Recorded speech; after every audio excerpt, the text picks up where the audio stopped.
राधे राधे, जय श्री कृष्णा। जय हो श्री विष्णु भगवान की जय। जय हो माता लक्ष्मी की जय। जय हो एकादशी भगवान की जय। आइए आज हम मार्गशीर्ष मास के शुक्ल पक्ष की मोक्षदायिनी एकादशी की प्रमुख प्रमुख व्रत कथाएं सुनते हैं। आइए आज हम एकादशी की सत्य कथाओं में से एक कथा सुनेंगे। एक बार बहुत छोटा सा गांव था। उस गांव में एक सास और बहू रहती थी। बुढ़िया का बेटा परदेश कमाने गया हुआ था। एक दिन चूल्हे की आग खत्म हो गई तो बुढ़िया माई ने अपनी बहू से कहा कि बहू जा गांव में से अग्नि लेकर आ जा। बहू पड़ोस में अग्नि मांगने गई तो पड़ोसन ने कहा कि आज हमारा एकादशी का उपवास है, हमने चूल्हा नहीं जलाया, शाम को आ जाना। बहू आस पास के सभी घरों में अग्नि मांगने गई, लेकिन उस दिन सभी का एकादशी का उपवास था तो किसी ने भी चूल्हा नहीं जलाया था। बहू खाली हाथ ही घर लौट आई और सास से बोली कि सासू माँ, आज गांव में सभी ने एकादशी का उपवास रखा है, किसी के यहाँ भी चूल्हा नहीं जलाया। सभी ने कहा कि शाम को चूल्हा जलेगा तो आकर अग्नि ले जाना। तब दोनों सासू बहू पानी पीकर ही रह गई। शाम को सासू अग्नि लेने गई तो पड़ोसन ने कहा कि अरे बहन, सुबह तुम्हारी बहू अग्नि लेने आई थी, लेकिन आज हमारे घर में सभी का एकादशी का उपवास था तो सुबह चूल्हा नहीं जला, अब तुम अग्नि ले जाओ। सास ने उनसे कहा कि एकादशी करने से क्या फल मिलता है और इस एकादशी के व्रत में किसकी पूजा करते हैं। तो पड़ोसन ने कहा कि अरे बहन, एकादशी का व्रत करने से निर्धन को धन मिले, निपुत्रों को पुत्र मिले, बिछड़ों का मिलन हो, बुजुर्गों को वैकुंठ का वासा मिले। एकादशी के व्रत में विष्णु भगवान और माता लक्ष्मी का पूजन करते हैं। जो कोई भी एकादशी का व्रत करता है उसका घर धन धान्य से भर जाता है। तब सास ने पड़ोसन से एकादशी की पूरी विधि और कथा सुनी और उसने कहा कि मैं भी आज से एकादशी का उपवास करूंगी। उसके बाद सास अग्नि लेकर घर आई। घर आते ही उसने अपनी बहू से कहा कि बहू, आज हम सुबह से ही भूखे प्यासे हैं, क्यों न हम भी आज से एकादशी का उपवास करें। फिर सास ने बहू को एकादशी का महात्म्य सुनाया, कथा कहानी सुनाई, विष्णु भगवान की पूजा करी, तुलसी जी के दिया बाती करी और एकादशी व्रत वाला शाकाहारी भोजन बनाया। सास और बहू दोनों पारना करने के लिए बैठी कि तभी बुढ़िया का बेटा परदेश से खूब सारा धन कमा कर के लौट आया। उसने दरवाजा खटखटाया तो माँ ने मन ही मन सोचा कि पहले व्रत का पारना कर लूं, फिर दरवाजा खोलूंगी। लेकिन बहू पति के आने का सुनकर उतावली हो रही थी। उसने व्रत का पारना नहीं किया, भोजन को थाली में इधर उधर करके पानी पीकर उठ गई और झट से जाकर दरवाजा खोल दिया। पति ने पूछा कि मेरी माँ कहाँ है, तो पत्नी ने कहा कि वो तो व्रत खोल रही है। पति बोला कि मैं इतने दिनों बाद घर लौटा हूँ, क्या माँ को मेरे आने की खुशी नहीं हुई जो मुझसे मिलने नहीं आई। फिर पति ने अपनी पत्नी से पीने का पानी मांगा तो पत्नी झट से जल का लोटा लेकर आकर खड़ी हो गई। तो पति बोला कि मैं पानी माँ के हाथ से ही पीऊंगा। तब तक बुढ़िया ने व्रत का पारना कर लिया था तो वह अपने लड़के से मिलने दरवाजे पर आई। बेटा माँ से मिला। तब माँ ने बेटे के लिए भोजन परोसा। बेटा जैसे ही भोजन करने बैठा तो पहले घास में ही बाल आ गया, दूसरा घास खाने लगा तो पत्नी ने छींक दिया, तीसरा घास खाने लगा तो दाल में कंकड़ आ गया। बेटे ने अपनी माँ से पूछा कि माँ यह सब क्या है। तो माँ बोली कि बेटा मैं क्या जानूं, बहू ही जाने, बहू ने ही भोजन बनाया था। यह सुनते ही बेटा अपनी माँ से बोला कि माँ, जिसके चरित्र की तुम साक्षी नहीं उसके साथ मैं अपना जीवन नहीं बिताऊंगा, तुम इसे अभी घर से निकाल दो। माँ ने बेटे को बहुत समझाया लेकिन बेटा नहीं माना। माँ ने कहा कि बेटा रात हो गई है, इसे सुबह इसके मायके भेज देंगे, अभी रात्रि में यह कहाँ जाएगी, यह एक कोने में पड़ी रहेगी, सुबह होते ही मैं इसे इसके मायके भेज दूंगी। लेकिन बेटे ने हट पकड़ ली। माँ ने सोचा कि अभी बेटा गुस्से में है, इसलिए बहू को थोड़ी देर घर के बाहर खड़ा कर देती हूँ, जब बेटे का गुस्सा शांत होगा और बेटे को नींद आ जाएगी तो बहू को घर में ले लूँगी। तब सास ने धीरे से बहू से कहा कि बहू, तुम थोड़ी देर के लिए घर के बाहर दैरी पर जाकर खड़ी हो जाओ। थोड़ी देर में जब इसका गुस्सा शांत होगा और नींद आ जाएगी तब मैं तुझे घर के भीतर ले लूँगी। तब बहू घर के बाहर दैरी पर जाकर खड़ी हो गई। तो उसारे ने बहू से कहा कि अरे दुष्ट, चल यहाँ से, यहाँ खड़ी मत हो। जो एकादशी व्रत को खंडित करता है, विष्णु भगवान के व्रत का मान नहीं रखता, मैं उसे अपनी छत्र छाया में खड़ा नहीं होने दूंगा। तब बहू घर के बाहर कचरे के ढेर पर जाकर खड़ी हो गई। तो कचरा बोला कि अरे पापिन, इतना वजन तो मेरे कूड़े कचरे में नहीं जितने पाप का भार तेरा है। चल हट, दूर जाकर खड़ी हो। इस तरह वह जहाँ भी जाती वहाँ से हटा दी जाती। तब वह दुखी मन से जंगल में चली गई। भूखी प्यासी, डरी सहमी वह रात्रि में वन में इधर उधर भटकने लगी कि तभी वह बिना मुंडेर के कुएं में जाकर गिर गई। पूरी रात उसने कुएं में बिताई। सुबह उसी नगर का राजा शिकार खेलने अपने साथियों के साथ वन में पहुंचा कि तभी कुएं में से बचाओ बचाओ की आवाज आई। राजा ने अपने सेवकों से कहकर उसे कुएं से बाहर निकाला। राजा ने पूछा कि तुम कौन हो, इस कुएं में कैसे गिरी? लेकिन बहू ने कुछ नहीं बताया। उसने कहा कि महाराज, मैं भूखी प्यासी इधर उधर वन में भटक रही थी कि रात्रि में बिना मुंडेर के कुएं में जाकर गिर गई। महाराज, मेरा आगे पीछे कोई नहीं। तब राजा ने उसे अपनी धर्म की बहन बना लिया और उसे महल में लेकर आ गया। राजा ने उसका नाम पूछा तो उसने अपना नाम लक्ष्मी बताया। राजा ने महल में आकर अपनी रानी को पूरी सच्चाई बताई। तो रानी बोली कि महाराज, आपने आज बहुत पुण्य का काम किया है जो इसे अपनी बहन बनाकर के महल में ले आए। इस तरह समय बीतने लगा।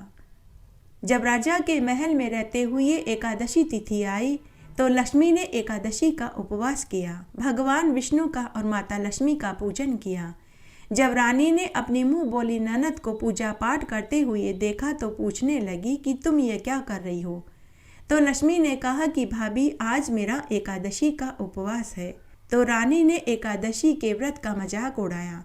तो लक्ष्मी ने कहा कि भाभी, आप मेरा जितना मजाक उड़ाना चाहें उड़ा लें, लेकिन एकादशी के व्रत का मजाक मत उड़ाओ, क्योंकि मैंने इस व्रत का निरादर किया तो आज मैं दर दर की ठोकरें खा रही हूँ और आज मैं आपके महल में ऐसे हालों में पड़ी हूँ। तो रानी ने लक्ष्मी से कहा कि हे ननद रानी, मेरी शादी को 10 बरस हो चुके हैं। अगर मुझे गर्भ ठहर गया तो मैं भी एकादशी का उपवास करूँगी। इस तरह दिन बीतने लगे। तब विष्णु भगवान की कृपा से रानी को तीसरे महीने में ही गर्भ ठहर गया। जब रानी के गर्भ ठहर गया तो सबको बहुत खुशी हुई। तब लक्ष्मी ने रानी से कहा कि हे भाभी, आपने संकल्प लिया था कि अगर मुझे गर्भ ठहर जाएगा तो मैं एकादशी का उपवास करूंगी, तो अब आप एकादशी का उपवास करिए। तो रानी ने हंसते हुए कहा कि जब मेरे पुत्र होगा तब मैं एकादशी का उपवास करूंगी। तब 9वें महीने में रानी को पुत्र भी हो गया, लेकिन रानी एकादशी का उपवास करना भूल गई। इधर लक्ष्मी ने 26 एकादशी के उपवास किए। तब एक दिन उसने एकादशी के व्रत का उद्यापन करने वाली बात राजा रानी से कही तो राजा ने पूरी व्यवस्था करवा दी। गांव में से 26 जोड़ा जोड़ी ब्राह्मणों को भोजन करने के लिए बुलाया और उन्हें खूब दान दक्षिणा दी। सारा काम अच्छे से निमट गया, लेकिन उसी रात्रि को राजा का पुत्र बीमार पड़ गया। राजा रानी ने अपने पुत्र के लिए खूब डॉक्टर, नीम, हकीम, वेद को दिखाया, लेकिन कोई फायदा नजर नहीं आया। तब राजा ने एक महान जाने माने संत महात्मा को अपने बेटे को दिखाया। तो वह संत जो बड़े ही पहुँचे हुए थे, उन्होंने कहा कि अगर आपके महल या नगर में किसी ने 26 एकादशी के व्रत किए हों, अगर वह अपनी एकादशी के व्रत का फल आपके पुत्र को सौंप दे तो आपका पुत्र ठीक हो सकता है। पूरे नगर में ढिंढोरा पिटवाया गया, लेकिन किसी ने 10 एकादशी का उपवास किया था तो किसी ने 15 एकादशी करी थी। तब मुँह बोली बहन राजा रानी से बोली कि हे महाराज, मैं अपनी 26 एकादशी के व्रत का पुण्य आपके पुत्र को देने को तैयार हूँ। राजा रानी उसके आगे हाथ जोड़कर खड़े हो गए, लेकिन लक्ष्मी ने कहा कि हे भाभी, हे भैया, आप मेरे हाथ मत जोड़िए। अगर आपको क्षमा ही मांगनी है तो विष्णु भगवान और माता लक्ष्मी से मांगिए, क्योंकि हे रानी, आपने संकल्प किया था कि अगर मेरे पुत्र होगा तो मैं एकादशी का उपवास करूंगी। लेकिन हे रानी, आप एकादशी का उपवास करना भूल गई। यह सुनते ही रानी को अपनी गलती का एहसास हुआ। उसने उसी समय विष्णु भगवान से अपनी गलती की माफ़ी मांगी। तब रानी के साथ राजा ने भी एकादशी के व्रत का संकल्प लिया। उसके बाद लक्ष्मी ने अपनी एकादशी के व्रत का फल राजा रानी के पुत्र को सौंप दिया, जिससे राजकुमार एकदम स्वस्थ हो गया। उसके बाद राजा रानी ने अपनी मुँह बोली बहन से कहा कि बहन, तुम मांगो, तुम्हें क्या चाहिए? जो तुम मांगोगी हम तुम्हें वही देंगे। तो मुँह बोली बहन ने राजा रानी से कहा कि अगर आप मुझे देना ही चाहते हैं तो यह वचन दीजिए कि आप हमेशा एकादशी का उपवास करेंगे और भगवान विष्णु और माता लक्ष्मी का पूजन करेंगे। तब राजा रानी ने अपनी मुँह बोली बहन को वचन दिया। उसके बाद राजा रानी अपनी मुँह बोली बहन के साथ हर एकादशी का उपवास करने लगे और विष्णु भगवान और माता लक्ष्मी का पूजन करने लगे। इधर लक्ष्मी ने एकादशी के व्रत का उद्यापन किया तो उधर लक्ष्मी के पति को सद्बुद्धि प्राप्त हो गई। तब एक दिन उसने अपनी माँ से कहा कि माँ, मैं तेरी बहू को लेने उसके मायके जा रहा हूँ। यह सुनकर बुढ़िया माई खुश हो गई। तब बुढ़िया का बेटा अपनी पत्नी को लेने अपने ससुराल में पहुंचा, लेकिन वहां जाने पर पता चला कि बहू तो वहां आई ही नहीं। तब बुढ़िया का बेटा अपनी पत्नी की गुमशुदगी की रिपोर्ट लिखवाने राजा के महल में गया तो उसने अपनी पत्नी को राजा के महल के बगीचे में झूला झूलते देखा। तो उसने महल के माली से पूछा कि बगीचे में जो वह सुंदर युवती झूला झूल रही है वो कौन है? तो माली ने कहा कि यह बेचारी तो 1.5-2 साल पहले एक कुएं में गिरी पड़ी थी। उसी समय राजा अपने सेवकों के साथ शिकार खेलने वन में गए। तब राजा ने अपने सेवकों के साथ इसे कुएं में से निकाल कर के बचाया और इसे अपनी मुँह बोली बहन बना कर के महल में ले आए। इस बेचारी का तो इस संसार में कोई नहीं। तभी लक्ष्मी की नज़र अपने पति पर पड़ गई। वह अपने पति को पहचान गई और शर्माकर लजाकर महल में भीतर चली गई। तब रानी ने देख लिया। रानी ने अपनी ननद से पूछा कि अरे मेरी प्यारी ननद, आज आप उस युवक को देखकर ऐसे शर्मा रही हो जैसे वो आपके पति हों। तो लक्ष्मी ने रानी माँ को पूरी सच्चाई बताई। रानी ने यह बात राजा से कही। तब राजा रानी ने अपनी मुँह बोली बहन को पूरे आदर सम्मान के साथ उसके पति के साथ विदा कर दिया और साथ ही उसे खूब सारे कीमती उपहार, गहने, कपड़े, हाथी, घोड़े, ऊँट और दास दासियाँ भी दे दी। जैसे ही लक्ष्मी अपने पति के साथ जाने लगी तो उसके पीछे पीछे राजा का सारा राजपाट, वैभव, धन लक्ष्मी भी जाने लगी।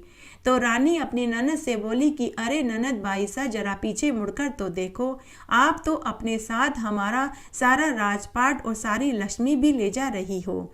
जैसे ही लक्ष्मी ने पीछे मुड़कर देखा तो भाई भाभी का राजपाट उनके पास ही रह गया। हे विष्णु भगवान, हे माता लक्ष्मी, जैसे एकादशी के व्रत का फल लक्ष्मी को दिया, राजा रानी को दिया, वैसे सबको देना। कहानी कहने वाले को, सुनने वाले को और होकारा भरने वाले को। घटती हो तो पूरी हो तो परवान चढ़े, भूले बिसरे नाम तेरे भंडार में भरे। एकादशी की कहानी। एक बार बहुत छोटा सा गांव था। उस गांव में 7 भाई अपनी एको एक लाडली बहन के साथ रहते थे। उन सब का विवाह हो चुका था। बहन अपने ससुराल में सुख से जीवन जी रही थी। सभी भाई खेती का काम करते थे। सभी भाई संयुक्त परिवार में रहते थे। एक ही चूल्हा जलता था। तब एक बार की बात है, सर्दियों के दिन थे। खेतों में गन्ना, सरसों, मटर की फसल खड़ी थी। घर में बहुत काम था। फसल की 24 घंटे जानवरों से रखवाली करनी पड़ती थी। तो भाइयों ने सोचा कि बहन को घर के कामकाज के लिए बुलवा लेते हैं। तब उन्होंने अपनी बहन लक्ष्मी को घर के कामकाज के लिए कुछ दिनों के लिए बुलवा लिया। उनकी बहन लक्ष्मी साक्षात अन्नपूर्णा थी। 7 भाइयों की बहन बड़ी ही धार्मिक प्रवृत्ति की थी। वह हर एकादशी का उपवास रखती थी। जब उनकी बहन लक्ष्मी घर आई तो पता चला कि वह गर्भवती है। उसका 4था महीना चल रहा था। मायके में आते ही उसने घर का चौके का सारा काम का संभाल लिया। अब सभी सातों भाई और भाभी बारी बारी से खेतों की रखवाली करने लगे। बहन लक्ष्मी घर में रहकर झाड़ू बुहारा करती, भोजन बनाती और अपने भतीजे भतीजियों की देखभाल करती। इस तरह समय व्यतीत होने लगा। तब एक बार की बात है, लक्ष्मी का एकादशी का उपवास आया। एकादशी के दिन मंदिर में पूजा करने और कथा कहानियाँ और महात्म्य सुनने के लिए उसे जाना था। तो उसके पास गोटे किनारी की साड़ी नहीं थी, तो उसने अपनी बड़ी भाभी से गोटे किनारी की साड़ी पहनने के लिए मांगी। लेकिन बड़ी भाभी ने देने से इनकार कर दिया और बोली कि मेरे पास तो एक ही साड़ी है, वो मुझे मेरे भैया भाभी ने दी थी, तुम अपनी छोटी भाभियों से मांग लो। तब लक्ष्मी दूसरे नंबर की भाभी से साड़ी मांगने गई, लेकिन दूसरे नंबर की भाभी बड़े माँ बाप की बड़े घर की बेटी थी, तो उसने अपनी ननद को दुत्कार दिया कि क्या भिखारियों की जैसे साड़ी मांगने आ गई। इस घर में सबको क्या मैं ही दिखाई देती हूँ जो हर कोई मुझसे ही मांगने चला आता है? तुम्हारी और भी भाभियाँ हैं, तुम उनसे क्यों नहीं साड़ी मांग लेती? भाभी के कड़वे वचन सुनकर लक्ष्मी चुप हो गई। उसके बाद उसने बारी बारी से सबसे साड़ी मांगी, लेकिन सभी 6 बड़ी भाभियों ने गोटे किनारे की साड़ी होते हुए भी देने से इनकार कर दिया। तब लक्ष्मी उदास होकर बैठ गई। मन ही मन सोचने लगी कि 6 बड़ी भाभियां पैसे वाले घर से थी। जब उन्होंने साड़ी नहीं दी तो 7वीं भाभी जो बेचारी बिना माँ बाप की गरीब घर से है, उसके पास कहाँ से गोटे किनारी की साड़ी होगी? कि तभी खेतों में से 7वीं भाभी घर आ गई। उसने अपनी ननद को उदास देखा तो उदासी का कारण पूछा, तो ननद ने पूरी बात बता दी। तो 7वीं भाभी अपनी ननद से बोली कि बाईसा आप मेरी साड़ी ले लो। फिर उसने अपने कमरे में से लोहे के बक्से में से गोटे किनारी की साड़ी निकाल कर के दी और बोली कि लो बाईसा, साड़ी पहनने से कोई घिस तोड़ी जाएगी। बहन बेटियों को दिया कभी व्यर्थ नहीं जाता, आपके भाग्य से मुझे और मिलेगा। तब ननद साड़ी पाकर खुश हो गई। तब ननद ने साड़ी पहनी, पूजा की थाली ली और विष्णु भगवान के मंदिर में पूजा करने चली गई। फिर मंदिर में पंडितानी से एकादशी की कहानी सुनी। फिर लक्ष्मी पंडितानी से बोली कि काकी आप कल एकादशी का सीधा लेने मेरे मायके में आ जाना। ऐसा कहकर लक्ष्मी घर आ गई और साड़ी बदल करके खुद की साड़ी पहन ली और 7वीं भाभी की साड़ी वापस भाभी के कमरे में ले जाकर के आले में रख दी। फिर उसने शाम का भोजन बनाया। फिर खुद के लिए दोबारा चौका बर्तन साफ करके शाकाहारी भोजन बनाया। सबने भोजन खाया। लक्ष्मी ने भी व्रत खोला, भोजन खाया और सब रात्रि में सो गए। दूसरे दिन सुबह 7वीं भाभी जब सोकर उठी तो उसने देखा कि अलमारी में रखी उसकी साड़ी जगमग हो रही थी। उसने देखा तो उसकी वही साड़ी हीरे मोतियों से लड़जर हो रही थी जो एक दिन पहले उसने अपनी ननद को पहनने के लिए दी थी। यह देखकर छोटी भाभी के आश्चर्य का ठिकाना नहीं रहा। उसने घर में सबको साड़ी दिखाई और बोली कि यह साड़ी कल मैंने लक्ष्मी बाईसा को मंदिर में पहनकर जाने के लिए दी थी। कि तभी मंदिर में से पंडितानी भी आ गई। उसने भी पूरी बात सुन ली थी। तो उसने कहा कि बहन बेटियों को दिया हुआ 1 रुपया भी कई गुना होकर वापस मिलता है। उन्हें दिया कभी व्यर्थ नहीं जाता, उनको दिया खूब फलता फूलता है। जब यह बात 6 बड़ी भाभियों ने देखी और सुनी तो वे मन ही मन पछताने लगी। इस तरह समय बीतने लगा। तब 9वें महीने में बहन की डिलीवरी हो गई। उसे एक सुंदर पुत्र पैदा हुआ। सभी भाभियों ने बढ़ चढ़कर ननद की खूब सेवा टहल करी। जापे में उसे खूब काजू बादाम गोंद के लड्डू और हलवा बना कर के खिलाया। सूरज पूजन और जलवा पूजन हुआ। उसके बाद भाइयों ने अपनी बहन से कहा कि बहन, फसल में से अब 8 हिस्से हुआ करेंगे, 1 हिस्सा हम तुझे देंगे। तब भाइयों ने अपनी फसल का 8वां हिस्सा अपनी बहन को दिया और उसे खूब सारे गहने कपड़े देकर विदा कर दिया। खुद 7वां छोटा भाई अपनी छोटी बहन को छोड़ने ससुराल गया।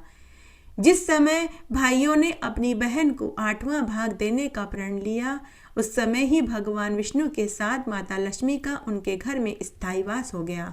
उनके घर में अन्न धन के भंडार भर गए। हे विष्णु भगवान, जैसा सुख आपने 7 भाइयों को दिया वैसा सबको देना, कहानी कहने वाले को, सुनने वाले को और हुक्कारा भरने वाले को। प्राचीन काल में विशामख नाम का एक राजा राज्य करता था। उसकी नगरी का नाम सुंदर चंपक नगरी था।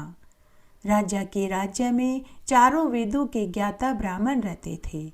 उसकी नगरी में सभी सुखी थे। राजा अपनी प्रजा का पालन अपने पुत्र के समान ही करता था। तब एक रात्रि को राजा ने अपने पिता को नरक में पड़े देखा। उसके पिता नरक में दुखी थे और नरक की यातना की पीड़ा भोग रहे थे और बड़े ही कातर व आर्द्र स्वर में अपने पुत्र को पुकार रहे थे और कह रहे थे कि हे पुत्र, तुम मेरा यहाँ से उद्धार करो। हे पुत्र, तुम मुझे नरक से मुक्ति दिलाओ। कि तभी राजा की नींद खुल गई। उस समय सुबह के 4 बज रहे थे। राजा ने सुन रखा था कि सुबह का स्वप्न हमेशा सच होता है। राजा ने अपने पिता को नरक में दुख भोगते देखा तो राजा की नींद उड़ गई। राजा उसी समय उठ गया, स्नान आदि से निवृत्त होकर पूजा पाठ करे वह दरबार में पहुंच गया और सेवकों को भेजकर विद्वान ब्राह्मणों को दरबार में बुलवाया। उसके बाद राजा ने सभी ब्राह्मणों को अपने रात्रि का स्वप्न सुनाया कि हे ब्राह्मणों, हे महानुभावों, मैंने रात्रि में अपने पिता को नरक में दुख उठाते हुए देखा। वे मुझसे दीनहीन वचन में कह रहे थे कि हे पुत्र, मेरा नरक से उद्धार करो। मैं अभी भी नरक में पड़ा हूँ, मुझे सद्गति नहीं मिली है। हे ब्राह्मणों, अब तुम ही बताओ मेरे स्वप्न का क्या अर्थ है। मेरे पिता का मैं कैसे उद्धार करूं? कोई दान, तप, जप, पूजा, हवन हो तो वो बताओ। मैं ऐसा क्या करूं कि मेरे पिता को नरक से मुक्ति मिले। उस उत्तम पुत्र का जीना व्यर्थ है जो अपने पिता का नरक से उद्धार न कर सके। राजा के दीनहीन वचनों को सुनकर सभी ब्राह्मण राजा से बोले कि हे महाराज, हमारे नगर में कुछ दूरी पर वर्तमान काल, भूतकाल, भविष्यत काल के ज्ञाता पर्वत मुनि का आश्रम है। हमें वहां जाकर उनसे अपनी समस्या का निवारण पूछना चाहिए। पर्वत मुनि ही हमें कोई उपाय बता सकेंगे। तब राजा अपने कुछ मंत्रियों के साथ पर्वत मुनि के आश्रम में पहुँचे। उस समय पर्वत मुनि अपने शिष्यों व साधु संतों की टोली के साथ बैठे हुए थे। राजा ने जाकर पर्वत मुनि को प्रणाम किया। पर्वत मुनि ने भी राजा को अर्घ्यपान आदि देकर सांगोपांग कुशल क्षेम पूछी। तब राजा ने पर्वत मुनि से कहा कि हे मुनिवर, आपकी कृपा से राज्य में सब कुशल से हैं, परंतु आप मेरे आने का आशय सुनो। फिर राजा ने अपने रात्रि के स्वप्न वाली बात पर्वत मुनि को बताई और अपने दुख का निवारण पूछा। तब पर्वत मुनि ने एक मुहूर्त के लिए अपनी आंखें बंद करी और भूत व भविष्यत काल का विचार करने लगे। उसके बाद पर्वत मुनि राजा से बोले कि हे महाराज, मैंने अपने मनोयोग के बल से आपके पिता के समस्त कुकर्मों का पता लगा लिया। उन्होंने अपने पूर्व जन्म में कामातुर होकर सोत के कहने पर एक स्त्री को ऋतुदान मांगने पर भी नहीं दिया। उसी पाप दोष के कारण आपके पिता को मरने के बाद नरक मिला है। तब राजा ने पर्वत मुनि से कहा कि हे मुनिवर, अब आप ही बताइए कि मेरे पिताजी का नरक से कैसे उद्धार होगा। तब पर्वत मुनि बोले कि हे राजन, मार्गशीर्ष मास के शुक्ल पक्ष की मोक्षदायिनी एकादशी का तुम निस्वार्थ भाव से उपवास करो और द्वादशी को अपने एकादशी का पुण्य फल संकल्प भर कर अपने पिता को सौंप दो, तो उस मोक्षदायिनी एकादशी का फल देने से तुम्हारे पिता का उसी क्षण नरक से स्वर्ग मिल जाएगा। तब राजा ने मुनि से एकादशी की संपूर्ण विधि जानी। उसके बाद राजा महल में आ गया। महल में आने के बाद जब मार्गशीर्ष मास के शुक्ल पक्ष की मोक्षदा एकादशी का दिन आया तो राजा ने अपने परिवार, बंधु बांधुओं के साथ पूरे विधि विधान से मार्गशीर्ष मास के शुक्ल पक्ष की मोक्षदा एकादशी का उपवास किया। दूसरे दिन द्वादशी को ब्राह्मणों के सामने हाथ में काले तिल, कुशा, पुष्प, जल लेकर अपनी एकादशी के व्रत का फल अपने पिता को संकल्प भर कर छोड़ दिया। उसी क्षण राजा के पिता को नरक से मुक्ति मिल गई। स्वर्ग में जाते समय राजा के पिता ने अपने पुत्र को ढेरों आशीर्वाद दिए और बोले कि हे पुत्र, तेरा सदा कल्याण होवे। ऐसा कहकर राजा के पिता स्वर्ग में हमेशा हमेशा के लिए आनंद सुख भोगने के लिए चले गए। इस एकादशी का व्रत करने से मनुष्य के जीवन भर के सभी पाप नष्ट हो जाते हैं और मरने पर स्वर्ग लोक का सुख मिलता है। इस व्रत से बढ़कर मोक्ष देने वाला और कोई व्रत नहीं। इस कथा को सुनने और पढ़ने और सुनाने से वाजपेयी यज्ञ का फल मिलता है। हम रोज सुबह नहा धोकर तुलसी जी को सींचते हैं, घी का दीपक जलाते हैं, भोग लगाते हैं, तो हमें साथ में तुलसी जी की कहानी भी सुननी चाहिए। इससे दुगना फल मिलता है। आइए तुलसी जी की सत्य कथाओं में से एक कथा सुनते हैं। एक गांव में दो देवरानी जेठानी रहती थी। जेठानी बड़ी ही चालाक और लालची और घमंडी स्वभाव की थी, जबकि देवरानी बड़ी ही सरल, नम्र, दयालु स्वभाव की, सबके मदद करने वाले स्वभाव की थी। जेठानी का पति अच्छा कमाता था, घर का सारा खर्चा वो ही उठाता था। एक दिन जेठानी की माँ अपनी बेटी से मिलने आई तो उसने यह सब कुछ देख लिया। तो माँ ने अपनी बेटी के कान भर दिए और बोली कि बेटी, तेरा पति अकेला कमाता है, तेरा देवर तो कमाता धमाता ही नहीं। कल को तेरे बच्चे बड़े होंगे, परिवार बढ़ेगा, इस तरह तो तू कभी धन ही नहीं इकट्ठा कर पाएगी। तो जेठानी अपनी माँ से बोली कि माँ, अब तुम ही बताओ मैं क्या करूँ। तो माँ ने कहा कि बेटी, जैसा मैं कहूँ तो वैसा ही करना। उसके बाद जेठानी की माँ ने अपनी बेटी के कान भर दिए। उसके बाद उसकी माँ चली गई। दूसरे दिन जेठानी अपने सास ससुर से बोली कि माँ, बाबूजी, मैं अलग रहना चाहती हूँ। मेरे पति अकेले कमाने वाले, देवर जी तो कमाते ही नहीं। इस घर का खर्चा मेरे पति क्यों उठाए? इसलिए अब मैं अपने पति और दोनों बच्चों के साथ अलग रहना चाहती हूँ। सास ससुर ने बहुत समझाया, लेकिन बड़ी बहू नहीं मानी। इस तरह लड़ाइयाँ बढ़ने लगी। रोज रोज घर में क्लेश होने लगा। तब एक दिन घर, जमीन, जायदाद व मवेशियों का बंटवारा हो गया। जेठानी ने पक्का घर, उपजाऊ जमीन व दूध देने वाली गाय खुद ले ली। गहने घाटे सारे उसने खुद रख लिए। देवरानी को 2 टूटी फूटी झोपड़ियाँ, बंजर जमीन और जो गाय दूध नहीं देती थी, बीमार थी, वह गाय दे दी। सास ससुर और ननद की जिम्मेदारी भी देवर देवरानी को दे दी। इस तरह जेठानी ने घर परिवार का बंटवारा कर लिया। घर के सभी अच्छे सामान, नए चांदी के बर्तन खुद रख लिए और पुरानी खाटें, टूटे फूटे बर्तन और कुर्सी देवर देवरानी को दे दिया। जब सारा बंटवारा हो गया तो देवरानी जेठानी से बोली कि भाभी जी, आपने घर, जमीन, मवेशियों का जो भी बंटवारा किया वह मुझे मंजूर है, लेकिन भाभी जी, वो तुलसी का पौधा जो आपके आंगन में रह गया वो मुझे दे दीजिए, या फिर आप मुझे रोज आपके आंगन में आकर तुलसी पूजा करने की अनुमति दे दीजिए। यह सुनते ही जेठानी झल्ला गई और गुस्से में बोली, अरे मुझे भी इतना समय कहाँ है जो मैं पेड़ पौधों की पूजा करती फिरूं और पानी देती रहूं। फिर जेठानी ने गुस्से से तुलसी का पौधा जड़ से उखाड़ कर देवरानी को दे दिया और बोली कि ले, तू ही ले ले, तू ही इन पेड़ पौधों की पूजा कर। तुलसी पूजा व तुलसी पौधे का जेठानी ने अपमान किया तो उसी समय लक्ष्मी रूप में तुलसी जी जेठानी से रुष्ट हो गई और देवरानी के साथ उसकी कुटिया में चली गई। उसके बाद देवरानी ने तुलसी के पौधे को लाकर अपने आंगन में मिट्टी में रोप दिया। साथ ही उसने बहुत सुंदर सुंदर मांडने बनाए, लक्ष्मी जी के पगलियाँ बनाए, दीपक बनाई, चौकी बनाई। उसके बाद देवरानी ने अपनी टूटी फूटी झोपड़ी की मरम्मत करी। अब रोज देवरानी अपने सास ससुर और ननद की सेवा टहल करने लगी। रोज सुबह जल्दी उठकर घर का झाड़ू बुहारा करती, स्नान आदि करके तुलसी जी को जल से सींचती, दिया बाती करती, मेहंदी, काजल, लच्छा भोग चढ़ाती। शाम को पुनः संध्या पूजन करती। माँ तुलसा की कृपा से देवरानी के पति को राजा के दरबार में नौकरी मिल गई।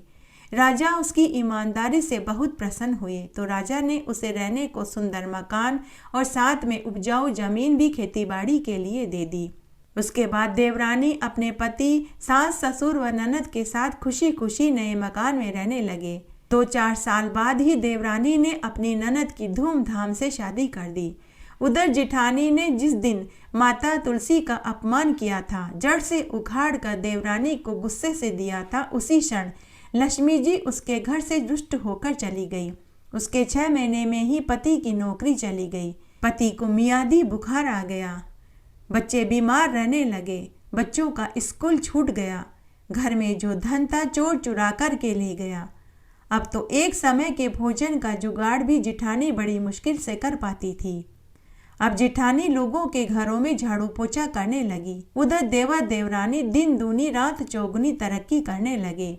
हे माँ तुलसा, जैसा आप देवरानी के ऊपर टूटी वैसे सबके ऊपर टूटना, कहानी कहने वाले के ऊपर, सुनने वाले के ऊपर और हुक्कारा भरने वाले के ऊपर। श्री कृष्ण खड़े मधुबन में, खड़े कुंजन में, हंसे मन मन में, राधा जी करी एकादशी।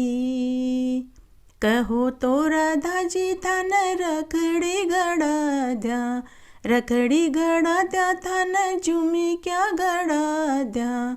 कहो तो राधा जी थान रखड़ी गड़ा द्या, रखड़ी गड़ा द्या थान झूमी क्या गड़ा द्या। ते परी करो एकादशी, रखड़ी तो मार शीस की शोभा, झूमी क्या तो मारा काना की शोभा। मैं नहीं छोड़ा एकादशी, मारा आंगनिया में हवन करा दो, थे ब्राह्मण जी मा दो, गौदान करा दो, ते तुलसा परना दो, मैं जद छोड़ा एकादशी। श्री कृष्ण खड़े मधुबन में, खड़े कुंजन में, हंसे मन मन में, राधा जी करी एकादशी। कहो तो राधा जी थान हरवा गड़ा द्या, कहो तो राधा जी थान चुड़ला गड़ा द्या, ते परी छोड़ो एकादशी।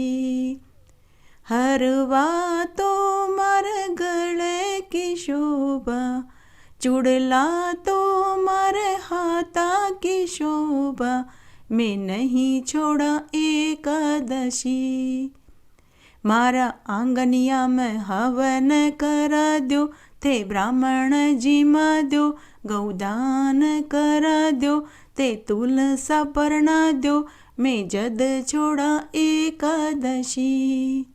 कहो तो राधा जी थान तगड़ी गड़ा द्या, कहो तो राधा जी थान पायल बिछिया बना द्या, ते परी छोड़ो एकादशी। तगड़ी तो मार कमर की शोभा, पायल बिछिया तो मार पावा की शोभा, मैं नहीं छोड़ा एकादशी। मारा आंगनिया में हवन करा दो, ते ब्राह्मण जी मा दो, गौदान करा दो, ते तुलसा परना दो, मैं जद छोड़ा एकादशी। श्री कृष्ण खड़े मधुबन में, खड़े कुंजन में, हंसे मन मन में, राधा जी करी एकादशी। सवेरे उठ ले लेना तुलसी मैया जी का नाम, सवेरे उठ ले लेना हरि की प्रिया का नाम। कौन के आंगन गंगा बहत है, कौन के आंगन गंगा बहत है, कौन करे गंगा स्नान, सवेरे उठ ले लेना तुलसी मैया जी का नाम, सवेरे उठ ले लेना हरि की प्रिया का नाम। शिव जी के आंगन गंगा बहत है, शिव जी के आंगन गंगा बहत है, गोरा करे गंगा स्नान, सवेरे उठ ले लेना तुलसी मैया जी का नाम, सवेरे उठ ले लेना हरि की प्रिया का नाम। कौन के आंगन तुलसी का बिड़ला, कौन के आंगन तुलसी का बिड़ला, कौन करे पूजा पाठ सवेरे उठ ले लेना। तुलसी मैया जी का नाम सवेरे उठ ले लेना। हरि की प्रिया का नाम, राम के आंगन तुलसी का बिड़ला, राम के आंगन तुलसी का बिड़ला। सीता करे पूजा पाठ सवेरे उठ ले लेना। तुलसी मैया जी का नाम सवेरे उठ ले लेना। हरि की प्रिया का नाम, कौन के आंगन गऊ बंधत है, कौन के आंगन गऊ बंधत है। कौन करे गऊ दान सवेरे उठ ले लेना। तुलसी मैया जी का नाम सवेरे उठ ले लेना। हरि की प्रिया का नाम, कृष्ण के आंगन गऊ बंधत है, कृष्ण के आंगन गऊ बंधत है। नंद जी करेंगे गौदान सवेरे उठ ले लेना। तुलसी मैया जी का नाम सवेरे उठ ले लेना। हरि की प्रिया का नाम। एकादशी की व्रत कथाएं और महात्म्य में सुना। आशा करती हूँ यह आपको ज़रूर पसंद आएगी। मेरे साथ बने रहने के लिए आपका धन्यवाद। आगे आने वाली कथा कहानी के लिए भी आप इसी तरह मेरे साथ बने रहें। धन्यवाद।